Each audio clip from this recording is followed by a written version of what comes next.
రాజకీయ పార్టీలల్లా లీడర్లు అలిగితే పెద్దగా పోయేదేం లేదు. కానీ పార్టీల మీద పబ్లిక్ అలిగితేనే అంత తారుమారైతుంటది. అందుకే ఎప్పుడైనా సరే లీడర్ సభలు పబ్లిక్ను అలగకుండా చూసుకోవాలి.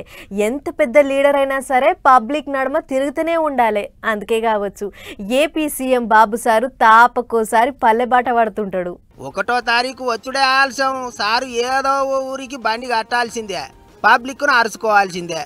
పబ్లిక్కు సారు చేతుల మీదకించి పింఛన్లు పంచితేనే మనసు నిమ్మలం అవుతుంది కావచ్చు.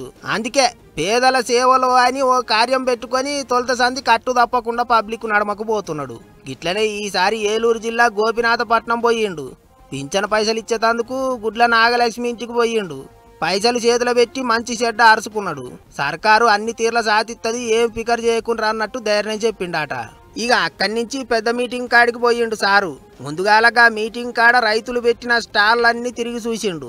ఎప్పటికీ వేసే పంటలే కాకుండా కొత్త కొత్త పంటలు పండియాలి అన్నట్టు చెప్పుకొచ్చిండు. అటెనక మీటింగులో మాట్లాడుకుంటా పాత సర్కారు వాళ్ళు అప్పుడింత ఇప్పుడింత పెంచితే కూటమి సర్కారు వచ్చినాక ఒకటేసారి పింఛను 4000 చేసినావని చెప్పుకొచ్చిండు. అన్నిటికీ మించి ఎప్పుడు చెప్పినట్టే పిల్లలను గనాలి అన్నట్టు గట్టిగా చెప్పిండు ముఖ్యమంత్రి. నేను ఇటీవల కాలంలో చూస్తున్న ఒకప్పుడు నేను కూడా ఫ్యామిలీ ప్లానింగ్ గురించి మాట్లాడాను. జనాభా పెరగకూడదని మాట్లాడాను. ఇప్పుడు జనాభా తగ్గిపోతా ఉంది.